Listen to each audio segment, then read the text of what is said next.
വീണ്ടും ദൈവവചന ചിന്തകളിലേക്ക് നമുക്ക് ഏവർക്കും കടന്നു വരാം. അപ്പോസ്തലനായ പൗലോസ് ഫിലിപ്പിയർക്ക് എഴുതിയ ലേഖനം 2-ാം അധ്യായമാണ് നമ്മളിപ്പോൾ ചിന്തിച്ചുകൊണ്ടിരിക്കുന്നത്. 2-ന്റെ 18 വരെയുള്ള ഭാഗങ്ങൾ കഴിഞ്ഞ ദിവസങ്ങൾ നമ്മൾ പഠിക്കുവാൻ ദൈവം കൃപ ചെയ്തു. കർത്താവ് തന്ന ജ്ഞാനത്തിനും വിവേകത്തിനും സൗകര്യത്തിനും ഒത്തവണ്ണം ദൈവസന്നിധിയിൽ ധ്യാനിപ്പാൻ കർത്താവ് നമ്മെ സഹായിച്ചു. ഇന്ന് നമ്മൾ 19 മുതൽ ഉള്ള വാക്യങ്ങളിലേക്ക് ശ്രദ്ധ കേന്ദ്രീകരിക്കുവാനായിട്ട് ആഗ്രഹിക്കുകയാണ്. ഫിലിപ്പിയ ലേഖനം 2-ാം അധ്യായത്തിന്റെ 19 മുതലുള്ള വാക്യങ്ങളിലേക്ക് നമുക്ക് കടന്നു വരാം. Epistle to the Philippians, chapter 2 verses 19 onwards. എന്നാൽ നിങ്ങളുടെ വസ്തുത അറിഞ്ഞിട്ട് എനിക്ക് മനം തണുക്കേണ്ടതിന് തിമോത്തിയോസിനെ വേഗത്തിൽ അങ്ങോട്ട് അയക്കാം എന്ന് കർത്താവായ യേശുവിൽ ഞാൻ ആശിക്കുന്നു. നിങ്ങളെ സംബന്ധിച്ച് പരമാർത്ഥമായി കരുതുവാൻ തുല്യചിത്തനായി എനിക്ക് മറ്റാരുമില്ല. യേശു ക്രിസ്തുവിന്റെ കാര്യമല്ല, സ്വന്തം കാര്യമത്രേ എല്ലാവരും നോക്കുന്നു.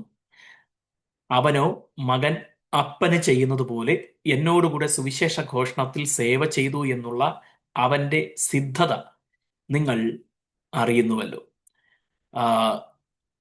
ഇത്രയും കാര്യങ്ങൾ തിമോത്തിയോസിനെ കുറിച്ച് അപ്പോസ്തലനായ പൗലോസ് ഈ അധ്യായത്തിൽ രേഖപ്പെടുത്തുന്ന ഭാഗങ്ങളാണ്. നമുക്ക് വേഗത്തിൽ ആ ഭാഗങ്ങളെ ഒന്ന് ധ്യാനിച്ച് മുന്നോട്ട് പോകാം. ഞാൻ ഉറപ്പിച്ചതുപോലെ 2-ാം അധ്യായത്തിൽ വളരെ പ്രസക്തമായ വിഷയങ്ങൾ, 2-ാം അധ്യായം വരെ വളരെ പ്രസക്തമായ ഭാഗങ്ങൾ നമ്മൾ കഴിഞ്ഞ നാളുകളിൽ വിശദമായി പഠിച്ചു, ചിന്തിച്ചു. അതുകൊണ്ട് ആ രീതിയിൽ ഒരു ഡീറ്റെയിൽ ആയിട്ടുള്ള സ്റ്റഡിയുടെ ആവശ്യമല്ല. ഇനിയുള്ള ഭാഗങ്ങൾ പ്രധാനമായിട്ടും ഇതുപോലുള്ള ചില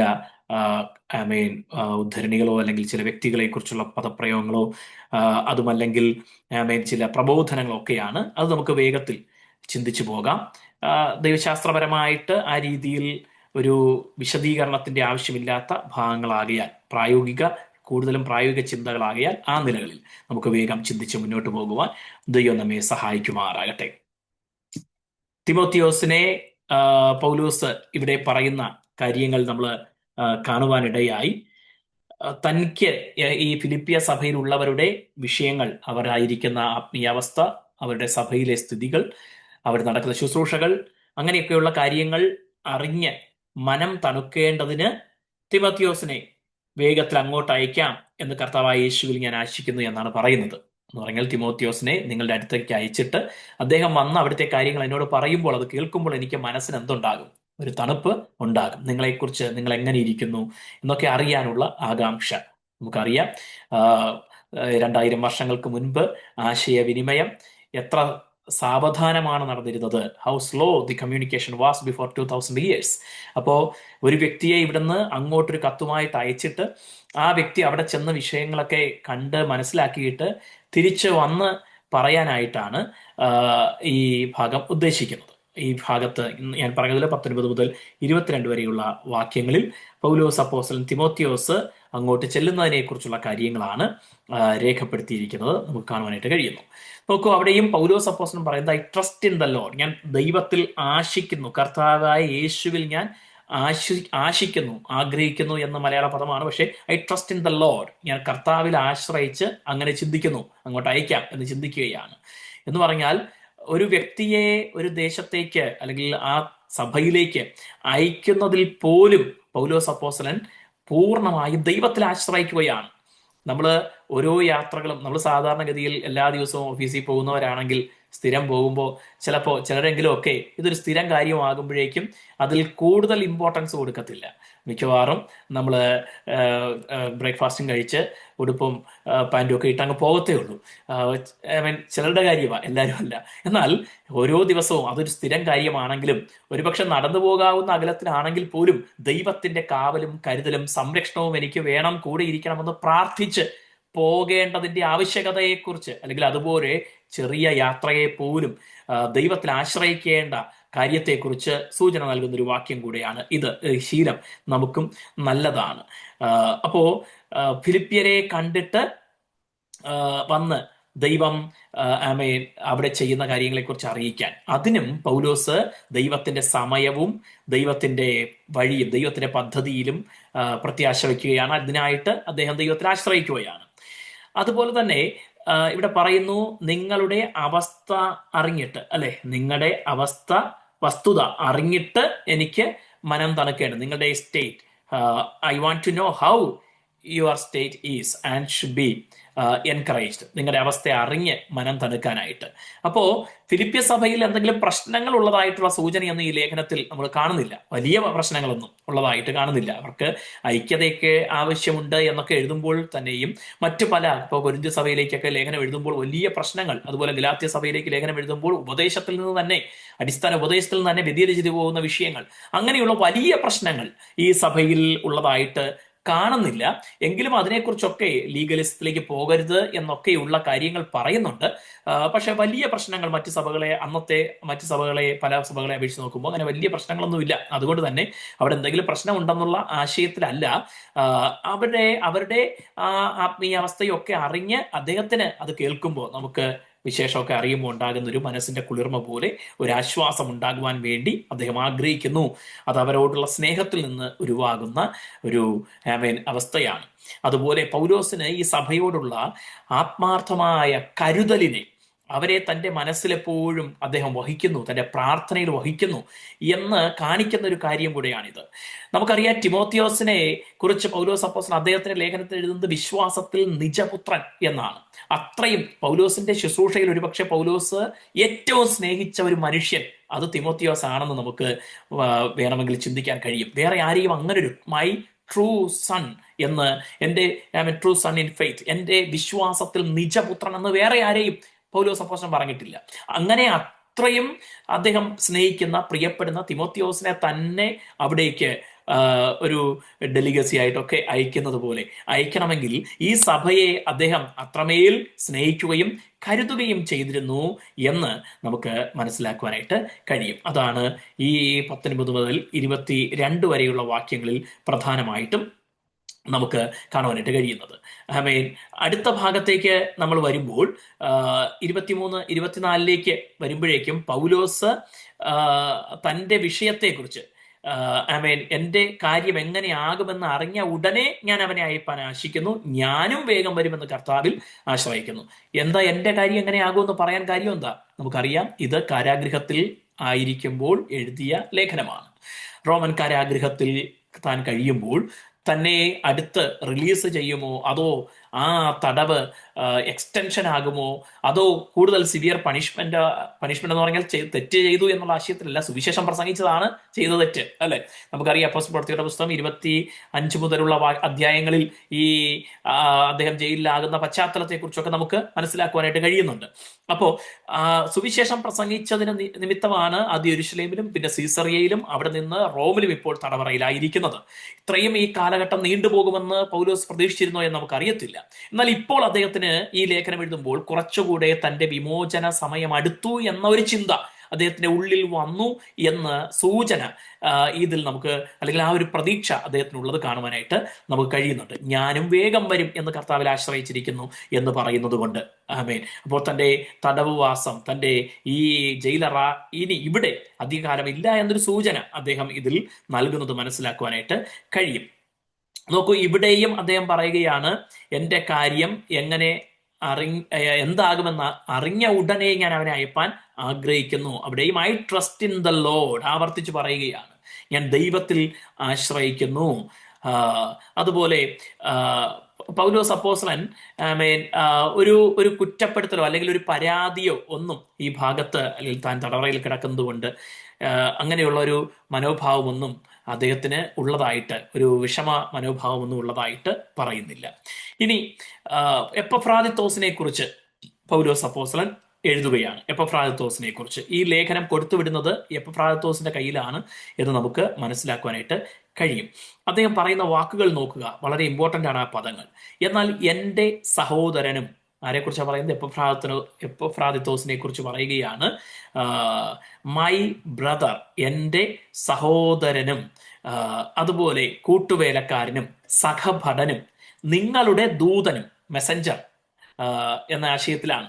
ഏഞ്ചലോസ് എന്ന വാക്ക് ഉപയോഗിക്കുമ്പോഴും സന്ദേശവാഹകൻ എന്നുള്ള ആശയത്തിലാണ്. എന്റെ ബുദ്ധിമുട്ടിന് ശുശ്രൂഷിച്ചവനുമായ എപ്പഫ്രാത്തോസിനെ നിങ്ങളുടെ അടുക്കൽ അയക്കുന്നത് ആവശ്യം എന്ന് എനിക്ക് തോന്നി. അവൻ നിങ്ങളെ എല്ലാവരെയും കാണുവാൻ വാഞ്ചിച്ചും താൻ ദീനമായി കിടന്നു എന്ന് നിങ്ങൾ കേട്ടതുകൊണ്ട് വ്യസനിച്ചും ഇരുന്നു. ആമേ. നോക്കൂ, I consider it necessary to send to you. അതൊരു ആവശ്യമാണ്. ഞാൻ പറഞ്ഞത് നേരത്തെ ഇവിടെ എഴുതിയിരിക്കുന്നത് പോലെ തിമോത്തിയോസിനെ വൈകാതെ അങ്ങോട്ട് അയക്കുന്നുണ്ട്, പൗലോസിന്റെ കാര്യം എന്താകുമെന്ന് അറിഞ്ഞിട്ട്. എന്നാൽ അതിനു മുൻപ് തന്നെ എപ്പഫ്രാത്തോസിന്റെ കയ്യിൽ ഈ ലെറ്റർ എഴുതി, ഈ എപ്പിസ്റ്റിൽ എഴുതി കൊടുത്ത് വിടുകയാണ്. നോക്കൂ, ഈ വാക്യത്തിൽ നമ്മൾ കാണുന്നത് പോലെ തന്നെ ഈ ഫിലിപ്പിയ സഭയുടെ ഒരു സന്ദേശവാഹകനായിട്ട് ആണ് എപ്പഫ്രാത്തോസ് പൗലോസിനെ കാണാൻ റോമിൽ വന്നിരിക്കുന്നത്. അവിടുന്ന് ആ സഭ പൗലോസിന്റെ കാര്യങ്ങൾ അറിയാനും ജയിലിൽ ആയിരിക്കുമ്പോൾ ശുശ്രൂഷ ചെയ്യാനും. നമുക്കറിയാം, പൗലോസിന്റെ റോമൻ തടവറവാസക്കാലത്ത് ഒരുപക്ഷെ ഇനിഷ്യൽ സമയത്ത്, ആദ്യ സമയത്ത് അദ്ദേഹം ഒരു തടവ് പുള്ളി എന്നതുപോലെ എന്ന് പറഞ്ഞാൽ ഒരു പ്രോപ്പറായ ഒരു ജയിൽവാസത്തിൽ ആയിരുന്നെങ്കിൽ അതിനുശേഷം അദ്ദേഹത്തെ വീട്ടു തടങ്കലിൽ ആക്കി കൂടുതൽ കാലവും, റോമൻ ഈ തടവറവാസ കാലത്ത് കൂടുതൽ കാലവും ഹൗസ് അറസ്റ്റിലാണ് പൗലോസ് അപ്പോസ്തലനായിരുന്നത് എന്ന് നമുക്ക് അപ്പോസ്തല പ്രവൃത്തി 28 അധ്യായത്തിന്റെ ഒടുവിലത്തെ ഭാഗത്തേക്ക് വരുമ്പോൾ മനസ്സിലാക്കുവാനായിട്ട് കഴിയും. മാത്രമല്ല, പൗലോസിന് നമ്മൾ തിരുവെഴുത്തിൽ പല പ്രാവശ്യം കാണുന്നത് പോലെ അദ്ദേഹം ഒരു റോമൻ സിറ്റിസൺ കൂടെ ആയിരുന്നു. അദ്ദേഹത്തിന്റെ പിതാവ് റോമൻ സിറ്റിസൺഷിപ്പ് ഉള്ള മനുഷ്യരായിരുന്നു. അന്നത്തെ കാലത്ത് യഹൂദ വിഭാഗത്തിൽപ്പെട്ട ഒരു വ്യക്തിക്ക് റോമൻ പൗരത്വം കിട്ടണമെങ്കിൽ അത്രമേൽ ആ വ്യക്തി ആ സ്റ്റേറ്റിന്, ആ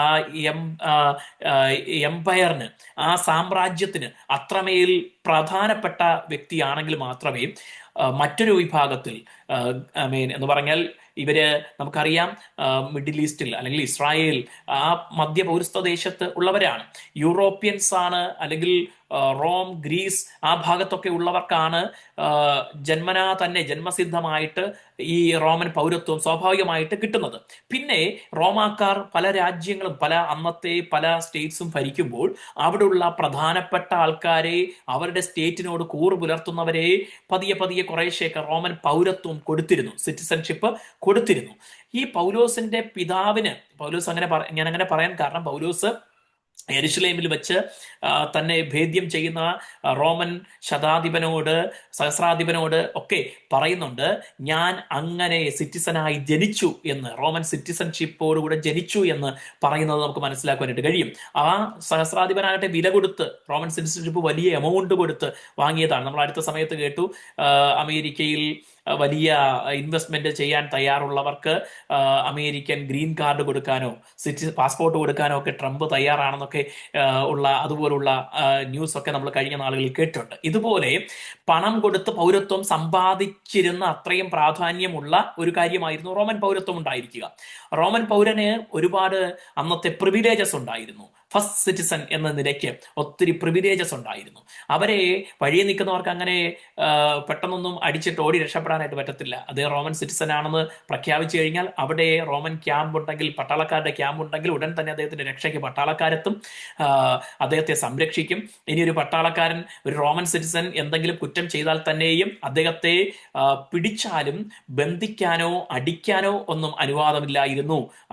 അദ്ദേഹത്തെ പിടിച്ച് കൊണ്ടുപോകാം, പക്ഷെ അറസ്റ്റ് ചെയ്യാം. പക്ഷേ ചെയിൻ, ഹാൻഡ് കബൊക്കെ അണിയിക്കണമെങ്കിൽ ഒത്തിരി പ്രൊസീജിയേഴ്സ് ഉണ്ടായിരുന്നു. അതുപോലെ വിസ്താരം കഴിയാതെ, ജഡ്ജ്മെന്റ് വരാതെ അടിക്കാൻ പോലും പറ്റത്തില്ല. അടി പോലും ജഡ്ജ്മെന്റിന്റെ ഭാഗമായിട്ട് ചെയ്തത് തെറ്റാണെന്ന് തെളിയിക്കപ്പെട്ടാൽ അതിന് ശിക്ഷ കൽപ്പിക്കുമ്പോൾ അടി അതിനകത്തുണ്ടെങ്കിൽ മാത്രമേ അടിക്കാൻ പറ്റത്തുള്ളൂ. അങ്ങനെയുള്ള പ്രിവിലേജസ് ഉണ്ടായിരുന്നു നമുക്ക് കാണുവാനായിട്ട് കഴിയും. മാത്രമല്ല, പൗലോസിന്റെ രക്തസാക്ഷിത്വത്തെക്കുറിച്ച് ചരിത്രരേഖകളോ അല്ലെങ്കിൽ പാരമ്പര്യമോ ഒക്കെ പറയുന്നത് അദ്ദേഹത്തെ ശിരച്ഛേദം ചെയ്താണ് അദ്ദേഹം മാർട്ടിയർ ആയത്. He was beheaded and became martyr to Christ. അപ്പോൾ ഈ ഗളച്ഛേദം ചെയ്യാനായിട്ട് കാരണം തന്നെ മറ്റു പല അപ്പോസ്തലന്മാരെയും നമുക്കറിയാം. ചിലരെ പത്രോസിനെ തലകീഴായി ക്രൂശിച്ചാണ് കൊന്നത്. അത് എങ്ങനെ ക്രൂശിക്കാൻ കൽപ്പിച്ചപ്പോഴേക്കും, അദ്ദേഹത്തെ ക്രൂശിച്ചു കൊല്ലാൻ പറഞ്ഞപ്പോഴേക്കും അദ്ദേഹം പറഞ്ഞു, എന്നെ തലകീഴായി ക്രൂശിക്കാമോ എന്ന റിക്വസ്റ്റ് കൊടുത്തതിന്റെ അടിസ്ഥാനത്തിൽ തലകീഴായി ക്രൂശിച്ചു എന്നാണ് പാരമ്പര്യം പറയുന്നത്. എനിവേ, അങ്ങനെയുള്ള കഠിനമായ വധശിക്ഷയാണെങ്കിൽ പോലും കഠിനമായ ശിക്ഷാ സമ്പ്രദായങ്ങളാണ് മറ്റുള്ളവർക്ക് കൊടുത്തിരുന്നത്. തുകൽ കൊണ്ട്, മൃഗത്തിന്റെ തോലുകൊണ്ട് ചുറ്റി കഠിനമായ ചൂടുള്ള കാലാവസ്ഥയിൽ ചൂടത്ത് ദിവസങ്ങളോളം ഇട്ടിരിക്കുക, ആ തോല് ഉണങ്ങി അസ്ഥികൾ ഒടിഞ്ഞ് പട്ടിണി കിടന്ന് മരിക്കുക, തീയിൽ ദഹിപ്പിക്കുക, അങ്ങനെ ഒത്തിരി കഠിനമായ വൃക്ഷശിഖരങ്ങളിലെ ചേർത്ത് പിടിച്ചിട്ട് രണ്ട് കാലുകളെ അതിൽ ബന്ധിച്ചിട്ട് അതിനെ റിലീസ് ചെയ്യുമ്പോൾ പിളർന്നു മരിക്കുക, മൃഗങ്ങൾക്ക് ഇട്ടുകൊടുക്കുക, സിംഹങ്ങൾക്ക്, ഇങ്ങനെയൊക്കെയുള്ള കഠിനമായ ശിക്ഷാരീതികൾ ആണ് അന്ന് നിലവിലിരുന്നത്. അതുകൊണ്ട് തന്നെ അന്ന് ഗളച്ഛേദം അല്ലെങ്കിൽ തലവെട്ടി വധശിക്ഷ നടപ്പിലാക്കുക എന്ന് പറയുന്നത് ആ വധശിക്ഷയിലെ ഒരു പ്രിവിലേജ് ആയിരുന്നു എന്ന് പറഞ്ഞാൽ അതൊരു എന്താ പറയുക, ഒരു ഫസ്റ്റ് സിറ്റിസന് മാത്രമേ അങ്ങനെ ഒരു ഇത് കൊടുക്കത്തുള്ളൂ. അതിന്റെ കാരണം അതിനെക്കുറിച്ച് ഉൾപ്പെടെ നമുക്ക് മനസ്സിലാക്കാൻ കഴിയുന്നത് പൗലോസ് അപ്പോസ്തലന്റെ റോമൻ സിറ്റിസൺഷിപ്പാണ് അങ്ങനെയെല്ലാം അദ്ദേഹത്തിന് സഹായകരമായി തീർന്നതിനെ കുറിച്ച് നമുക്ക് കാണുവാനായിട്ട് കഴിയുന്നു. ഇങ്ങനെയുള്ള പ്രിവിലേജ് അദ്ദേഹത്തിന് ഉണ്ടായിരുന്നുകൊണ്ട് പൗലോസ് പ്രത്യേകിച്ച് രാജ്യദ്രോഹത്തിലുള്ള കുറ്റമൊന്നും ചെയ്തിട്ടില്ല എന്നൊക്കെ മനസ്സിലാക്കിയതുകൊണ്ടും കൂടെ ആകാം അധികം വൈകാതെ റോമൻ കാരാഗൃഹത്തിലായിരുന്നപ്പോൾ അദ്ദേഹത്തിന് വീട്ടിൽ പാർത്തുകൊണ്ട് തടവുപുള്ളിയായിരിക്കാൻ, ഹൗസ് അറസ്റ്റിനകത്തായിരിക്കാൻ അദ്ദേഹത്തിന് അനുവാദം കൊടുത്തു. അവിടെ അദ്ദേഹത്തെ ശുശ്രൂഷിക്കാൻ സ്നേഹിതരെ അനുവദിച്ചു. ചങ്ങല ധരിക്കണം, എപ്പോഴും വീട്ടിനകത്തായിരിക്കുമ്പോഴും ചങ്ങല ധരിക്കണം, പക്ഷെ അദ്ദേഹത്തെ ശുശ്രൂഷിക്കാൻ സ്നേഹിതരെ അനുവദിച്ചു. ഈ തിമോത്തിയോസ് ഒക്കെ അങ്ങനെ പൗലോസിനോടൊപ്പം അവിടെ ആയിരുന്നതാണ്, ലൂക്കോസും അവിടെ ആയിരുന്നു എന്ന് കരുതുന്നു. ഇങ്ങനെ പലരും പൗലോസിനെ കാണാനായിട്ട് അതിഥികൾ അല്ലെങ്കിൽ പട്ടണത്തിലെ യഹൂദ മൂപ്പന്മാരോ യഹൂദ പ്രമാണികൾ ദൈവവചനത്തെക്കുറിച്ച് ഡിസ്കഷന് വേണ്ടിയോ ഡിബേറ്റിന് വേണ്ടിയോ ഒക്കെ വരാൻ അനുവദിച്ചിരുന്നു. അവിടെയുള്ള ക്രൈസ്തവർക്ക് അദ്ദേഹത്തെ വന്ന് കാണാൻ അനുവാദം കൊടുത്തിരുന്നു. ഇങ്ങനെയൊക്കെയുള്ള എന്ന് പറഞ്ഞാൽ ത്രൂ ഔട്ട് വന്ന് കാണുക എന്നുള്ള ആശയത്തിലല്ല, അപ്പോയിന്റഡ് ടൈം കൊടുത്തിട്ട് കാണാനായിട്ട് അനുവദിച്ചിരുന്നു. ഇതൊക്കെ സ്പെഷ്യൽ പ്രിവിലേജ് ആണ്. അതിന്റെ ഒരു കാരണം അദ്ദേഹം റോമൻ പൗരൻ ആയിരുന്നു എന്നതുകൊണ്ടുകൂടിയാണ്. ഇങ്ങനെ ഉള്ള സമയത്താണ് ഫിലിപ്പിയ സഭയിലുള്ളവർ ഇത് അറിഞ്ഞിട്ട് അവരെന്ത് ചെയ്തു, പൗലോസിനെ ശുശ്രൂഷ ചെയ്യുവാനായിട്ട് അദ്ദേഹത്തിന്റെ അടുക്കലേക്ക് എപ്പഫ്രാദിത്തോസിനെ അയക്കുന്നത് നമുക്കറിയാം. ആദ്യമായിട്ട് യൂറോപ്പിൽ സുവിശേഷവുമായി കടന്നു ചെന്നത് അപ്പോസ്തലനായ പൗലോസും അദ്ദേഹത്തിന്റെ സഹപ്രവർത്തകൻ അല്ലെങ്കിൽ ആയിരുന്ന ശീലാസുമാണെന്ന് നമുക്ക് മനസ്സിലാക്കാനായിട്ട് കഴിയുന്നുണ്ട്. അപ്പോസ്തല പ്രവൃത്തി 15-16 അധ്യായങ്ങളിൽ നമുക്ക് അതേക്കുറിച്ച് വിവരണം കാണാൻ കഴിയുന്നു. അവിടെ വെച്ചാണ് ഫിലിപ്പിയൻ കാരാഗൃഹത്തിൽ അദ്ദേഹം തടവിലായിട്ടുണ്ട്. അത് യൂറോപ്യൻ പട്ടണത്തിലൊന്നാണ് ഫിലിപ്പിയ. അപ്പോൾ അവിടെ നിന്ന് റോമിലേക്ക് അന്നത്തെ കാലത്ത് മറ്റ് ഏഷ്യ മൈനറിലുള്ള എഫസോസോ അങ്ങനെയുള്ള പട്ടണങ്ങളെ അപേക്ഷിച്ച് നോക്കുമ്പോൾ കുറെ കൂടെ അടുത്താണ് ഈ ഫിലിപ്പിയ പട്ടണം റോമിലേക്ക്. അപ്പോൾ ആ സഭ പൗലോസ് അപ്പോസ്തലൻ അവിടെ വീട്ടുതടങ്കലിലായിരിക്കുന്നു അല്ലെങ്കിൽ തടവറയിലായിരിക്കുന്നു എന്ന് അറിഞ്ഞപ്പോൾ അവരുടെ സഭയെ പ്രതിനിധീകരിച്ച് അദ്ദേഹത്തിന് ശുശ്രൂഷ ചെയ്യുവാനായിട്ട് എപ്പഫ്രാദിത്തോസിനെ അങ്ങോട്ട് അയക്കുകയാണ്. എപ്പഫ്രാദിത്തോസ് അവിടെ ചെന്നു പൗലോസിനെ ശുശ്രൂഷ ചെയ്തു. എന്നാൽ നമുക്ക് ഇവിടെ ഈ വാക്യത്തിൽ കാണാൻ കഴിയുന്നത് പോലെ ഈ സഭയുടെ ദൂതനായി അല്ലെങ്കിൽ സന്ദേശവാഹകനായി പൗലോസിനെ ശുശ്രൂഷിക്കാൻ അവിടേക്ക് വന്ന എപ്പഫ്രാദിത്തോസ് അവിടെ ചെന്നപ്പോഴേക്കും എന്തു പറ്റി? അടുത്ത ഭാഗത്ത് നാം കാണുന്നത്, നിങ്ങളെ എല്ലാവരെയും കാണുവാൻ വാഞ്ചിച്ചും താൻ ദീനമായി കിടക്കുന്നു എന്ന് നിങ്ങൾ കേട്ടത് കൊണ്ട് വ്യസനിച്ചുമിരിക്കുന്നു എന്ന് പറഞ്ഞാൽ അവിടെ ചെന്ന എപ്പഫ്രാദിത്തോസ് എന്തായി? രോഗിയായി. പൗലോസിനെ ശുശ്രൂഷിക്കാൻ ചെന്ന എപ്പഫ്രാദിത്തോസ് രോഗിയായി. ദൈവമക്കൾക്ക് രോഗം വരില്ല എന്ന് പഠിപ്പിക്കുന്ന തിയോളജിയൻസ് ഉണ്ട് എന്ന് നമ്മൾ മനസ്സിലാക്കണം. അങ്ങനെയുള്ള ഭാഗത്തൊക്കെ ഈ വാക്യമൊക്കെ നമുക്ക് ചലഞ്ചിങ് ആണ്. കാരണം എപ്പഫ്രാദിത്തോസ് പൗലോസിനെ ശുശ്രൂഷിക്കാൻ ചെന്ന മനുഷ്യൻ എന്ത് ചെയ്തു? ഒരു ഉപകാരം ചെയ്യാൻ ചെന്നത്. അദ്ദേഹം ദീനമായി രോഗിയായി കിടന്നു. മാത്രമല്ല അടുത്ത ഭാഗത്ത് നമ്മൾ കാണുമ്പോഴേക്കും അവൻ ദീനം പിടിച്ചു മരിപ്പാറായിരുന്നു. സത്യം, മരിപ്പാറായി, മരണത്തിന്റെ വക്കോളമായി പോകുന്ന രോഗാവസ്ഥയിൽ എപ്പഫ്രാദിത്തോസ് ആയിത്തീർന്നു. ഞാനൊരു കാര്യം വ്യക്തമായി പറയാം. ദൈവമക്കൾ ഈ ഭൂമിയിൽ അവരുടെ ശുശ്രൂഷ തികച്ചാൽ കർത്താവിന്റെ സന്നിധിയിലേക്ക് കടന്നു പോകാൻ ദൈവം പല മുഖാന്തരങ്ങളും അനുവദിക്കും. ആമേൻ. നമ്മുടെ ജീവിതത്തിൽ എന്ത് സംഭവിച്ചാലും ദൈവം അറിയാതെ അല്ല എന്ന ഉറപ്പ് നമുക്കുണ്ടായിരിക്കണം, ആ പ്രത്യാശ നമുക്കുണ്ടായിരിക്കണം. ദൈവം അനുവദിക്കാതെ നമ്മുടെ തലയിൽ നിന്നൊരു മുടി പോലും നിലത്ത് വീഴുകയില്ല എന്നുള്ള ആ ഉറപ്പും ബോധ്യവും നമുക്ക് ഉണ്ടായിരിക്കണം. അതുകൊണ്ട് ദൈവജനത്തിന്, ക്രിസ്ത്യാനികൾക്ക് രോഗം വരില്ലേ എന്ന് ചോദിച്ചാൽ, നമ്മൾ ഈ ഭൂമിയിൽ ജീവിക്കുമ്പോൾ ഈ ലോകത്തിൽ ആണ് ജീവിക്കുന്നതെങ്കിൽ, ഇവിടുത്തെ ആഹാരമാണ് കഴിക്കുന്നതെങ്കിൽ, ഇവിടുത്തെ വായുവാണ് ശ്വസിക്കുന്നതെങ്കിൽ, ഇവിടുത്തെ വെള്ളമാണ് കുടിക്കുന്നതെങ്കിൽ, ഈ ഭൂമിയിൽ ജീവിക്കുമ്പോൾ മറ്റു മനുഷ്യർക്കുണ്ടാകാൻ സാധ്യതയുള്ള എല്ലാ രോഗങ്ങളും നമുക്കും ഉണ്ടാകാൻ സാധ്യതയുണ്ട്. അതുകൊണ്ടാണ് ഇടയ്ക്കൊക്കെ പാസ്റ്റർമാര് ഈ വിഷയം ഒക്കെ പറയുന്ന കൂട്ടത്തിൽ ചില വിവേകമുള്ളവരൊക്കെ പറയുന്നത് നമ്മുടെ ആരോഗ്യം നമ്മൾ ശ്രദ്ധിക്കണമെന്നൊക്കെ പറയുന്നതിൻ്റെ കാര്യം അതാ. നമ്മുടെ ആഹാരത്തിൽ നമുക്ക് പ്രോപ്പറായിട്ട് കഴിയുമെങ്കിൽ ഡയറ്റ് നോക്കേണ്ടതുണ്ട്, അമിതാഹാരം ഒഴിവാക്കണം, ശരീരത്തിന് അല്പമായ വ്യായാമമെങ്കിലും ദിനം പ്രതി ചെയ്യണം. അങ്ങനെയൊക്കെയുള്ള കാര്യങ്ങൾ പറയുന്നത് നമ്മൾ ഈ ഭൂമിയിൽ ജീവിക്കുമ്പോൾ ആരോഗ്യത്തോടെ ജീവിക്കണമെന്നാണ് ദൈവം ആഗ്രഹിക്കുന്നത്. അതിനുവേണ്ടി നമ്മൾ ചെയ്യേണ്ട ചില കാര്യങ്ങളുണ്ട്, അതൊക്കെ ചെയ്യണമെന്ന് ഓർപ്പിക്കുന്നത്. ആമേൻ. ഇതെല്ലാം നമ്മൾ ചെയ്താലും നമുക്ക് എന്ത് വരാം? രോഗം വരാം, ക്ഷീണം വരാം. പക്ഷേ നമുക്ക് ആ സമയത്ത് ദൈവത്തിൽ ആശ്രയിക്കാൻ കഴിയും. ദൈവത്തിന് അതിലും ഒരു പദ്ധതി ഉണ്ടായിരിക്കും. ആമേൻ. ആ ദൈവിക ഉദ്ദേശ്യവും പദ്ധതിയും ഒക്കെ തിരിച്ചറിയാനായിട്ട് നമുക്ക് കഴിഞ്ഞാൽ അത് എല്ലാം അനുഗ്രഹമായി തീരുകയും ചെയ്യും. ഒരിക്കലും നമ്മുടെ പ്രത്യാശ കൈവിടരുത്, ആമേൻ, എന്ന കാര്യം മറക്കരുത്. ഹല്ലേലൂയ. അപ്പോ പൗലോസ് അപ്പോസ്തലൻ എപ്പഫ്രാത്തോസിനെ ഇവിടെ വിശേഷിപ്പിക്കുന്ന ചില വാക്കുകൾ ശ്രദ്ധിക്കുക. മൈ ബ്രദർ, ഫെലോ വർക്കർ, എന്റെ സഹോദരൻ. ഓ, എന്തൊക്കെ വിശേഷം! എന്റെ ബ്രദർ എന്ന് മാത്രം പറഞ്ഞാൽ പോരായിരുന്നോ? പോരാ. അദ്ദേഹം അടുത്ത് പറയണം ഫെലോ വർക്കർ, കൂട്ടു ശുശ്രൂഷകൻ. പൗലോസിനോട് കൂടെ ഇദ്ദേഹം എന്ത് ശുശ്രൂഷയാണ് ചെയ്തത്? പൗലോസിനോട് കൂടെ ചെയ്തത് ഈ ജയിലറയിൽ വന്നിട്ട് അവിടെ വന്നവര് എന്തെങ്കിലുമൊക്കെ ഈ പൗലോസ് അപ്പോസ്തലന്റെ അതിഥികളായിട്ട് വന്നവരെയൊക്കെ ശുശ്രൂഷ ചെയ്തതായിരിക്കാം. പക്ഷെ അതിനെപ്പോലും പൗലോസ് വിശേഷിപ്പിക്കുന്നത് എന്താ? കൂട്ട് ശുശ്രൂഷകൻ എന്നാ പറയുന്നത്, കൂട്ട് പ്രവർത്തകൻ. ആമേൻ. ഫെലോ സോൾജിയർ, അതുകൊണ്ട് നിർത്തുന്നില്ല, അദ്ദേഹം ഒരു സഹഭടനാണ്. ജയിലറായി കിടക്കുമ്പോഴും പൗലോസ് പറയാണ്, ഞാൻ പോരാളിയാണെന്ന് എനിക്കറിയാം. I am a soldier of Jesus Christ even though you are in the prison. Amen. You are a soldier of Jesus Christ. Even though you are in a situation that you cannot go out, you are in house arrest, still, you are a soldier of Jesus Christ. We are warriors for Christ. ദൈവത്തിന് വേണ്ടി നമ്മൾ യോദ്ധാക്കളാണ്.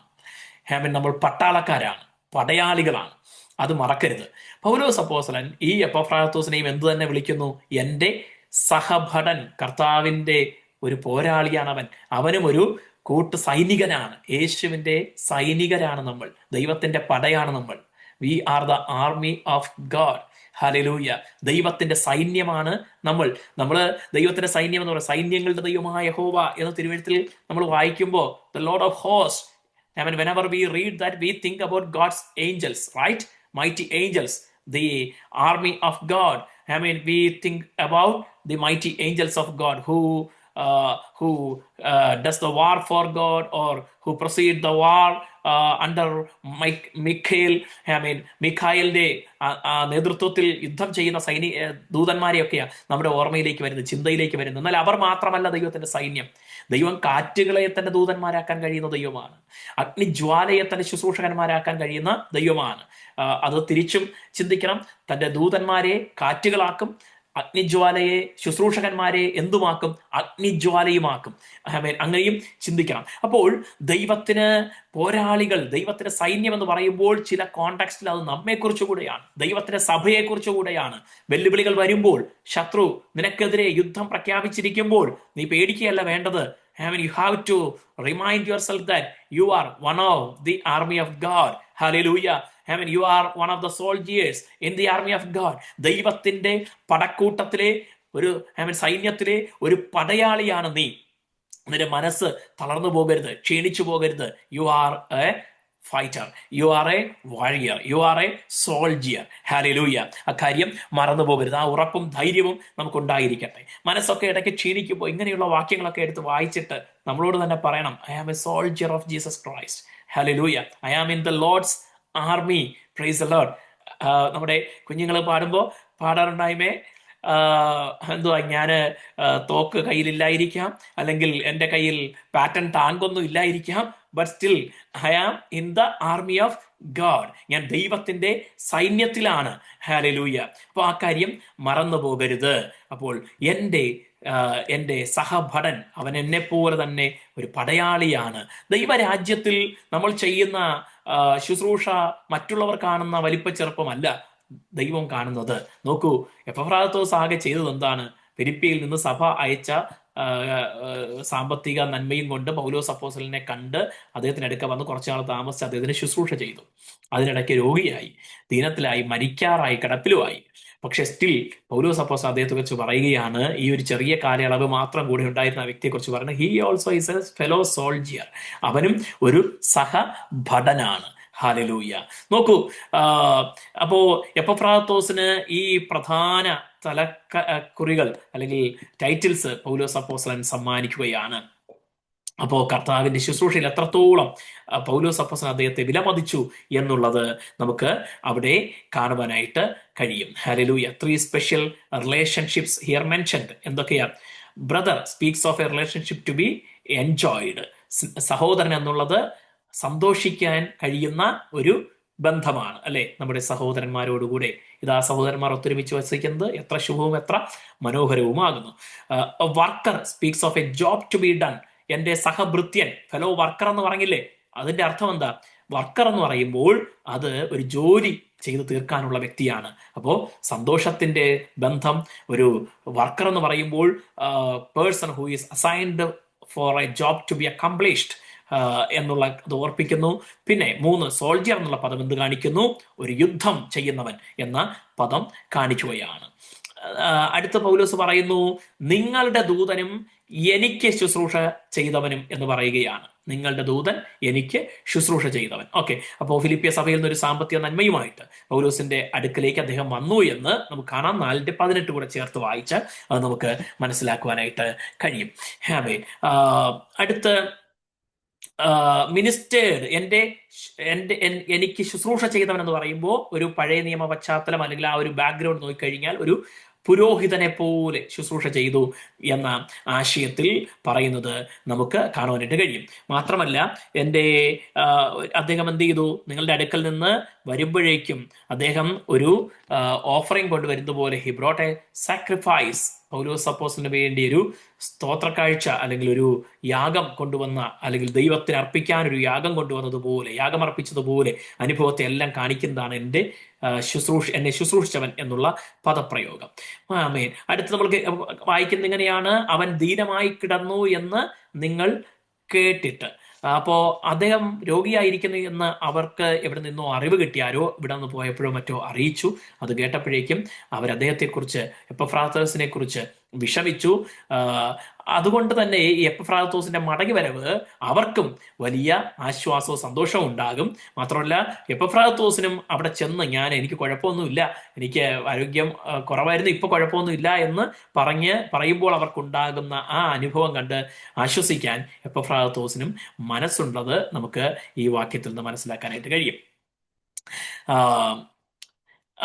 It would also help Epaphras because he was ലോങ്ങിങ് for you. അവരെയൊക്കെ താൻ ദീനമായി കിടക്കുന്നു എന്ന് കണ്ടപ്പോൾ, അറിഞ്ഞപ്പോൾ പ്രാർത്ഥിച്ചവരെയൊക്കെ കാണാൻ അദ്ദേഹം ആഗ്രഹിച്ചു.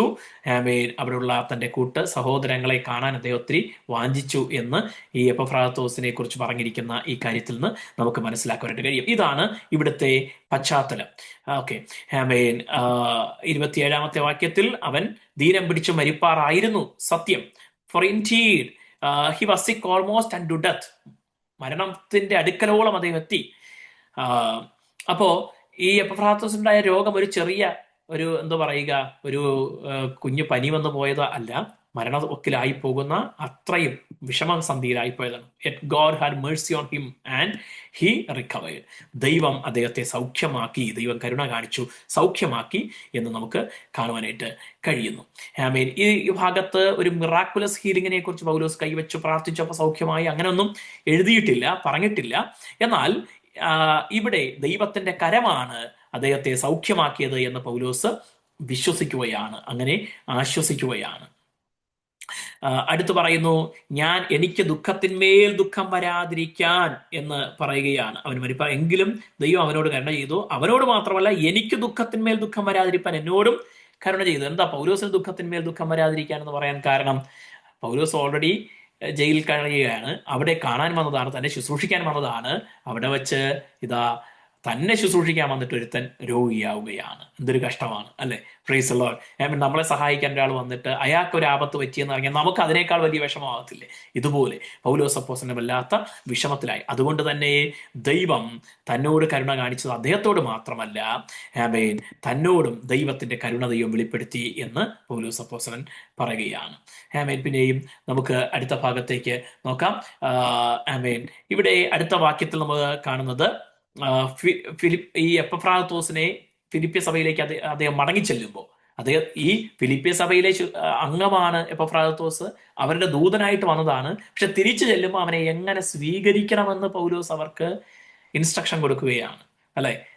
ദൈവമക്കളെ, ദൈവദാസന്മാരെയൊക്കെ എങ്ങനെ ശുശ്രൂഷ ചെയ്യണം, എങ്ങനെ കരുതണം എന്നൊക്കെ നമുക്ക് നമ്മുടെ പഴയ അപ്പച്ചന്മാരൊക്കെ പറഞ്ഞു തന്നിട്ടുണ്ട്. നമ്മളതൊക്കെ കേട്ടിട്ടുണ്ട്. അതുപോലെ ഒരു ഇൻസ്ട്രക്ഷൻ ഇവിടെ കൊടുക്കുകയാണ്. അവനെ അധികം താല്പര്യത്തോടെ ഞാൻ നിങ്ങളുടെ അടുക്കലേക്ക് അയക്കുകയാണ്. അധികം ജാഗ്രതയോടെ എന്ന് മലയാളത്തിൽ കാണുവാനായിട്ട് കഴിയുന്നു. ഞാൻ അവനെ അധികം ജാഗ്രതയോടെ നിങ്ങളുടെ അടുക്കലേക്ക് അയച്ചിരിക്കുന്നു. എന്തിനാ? ആകയാൽ നിങ്ങൾ അവനെ വീണ്ടും കണ്ട് സന്തോഷിപ്പാനും എനിക്ക് ദുഃഖം കുറവാനും. നിങ്ങൾ അവനെ കാണുമ്പോൾ നിങ്ങൾക്ക് സന്തോഷം ഉണ്ടാകും. നിങ്ങൾക്ക് അവനെ കണ്ട് സന്തോഷം ഉണ്ടായെന്ന് അറിയുമ്പോൾ എനിക്ക് ഉള്ള പ്രയാസം കുറച്ചു, എൻ്റെ ദുഃഖമൊക്കെ അതിൽ ആ സന്തോഷം കാരണം കുറയും. മാത്രമല്ല പറയുകയാണ്, അവനെ കർത്താവിൽ പൂർണ്ണ സന്തോഷത്തോടെ കൈക്കൊള്ളുവിൻ. ആമേൻ. അങ്ങനെ കൈക്കൊള്ളത്തില്ലേ അവര്?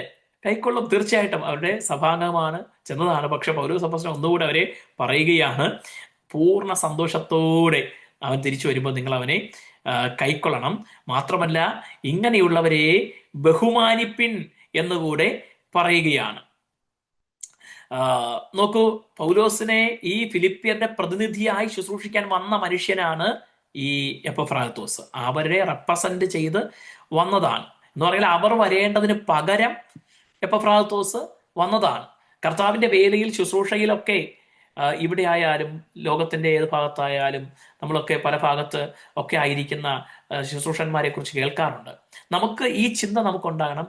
ദൈവം, കർത്താവ് പറയുന്നത് നിങ്ങൾ പോകുവനെന്നാണ് പറയുന്നത്. നിങ്ങൾ പോകുവാൻ എന്ന് പറയുമ്പോൾ നമ്മളെല്ലാവരും അതിനകത്ത് വരും. നമുക്ക് പോകാൻ പറ്റാത്തതുകൊണ്ട് നമ്മൾ ഇവിടെ ആയിരിക്കുന്നു. അപ്പം നമ്മൾ പോകേണ്ട സ്ഥാനത്ത് നമുക്ക് സമയവും സൗകര്യവും ഇല്ല, നമ്മെ പ്രതിനിധീകരിച്ച് വേറൊരാൾ പോയിരിക്കുക. അങ്ങനെ വേണം ചിന്തിക്കാൻ.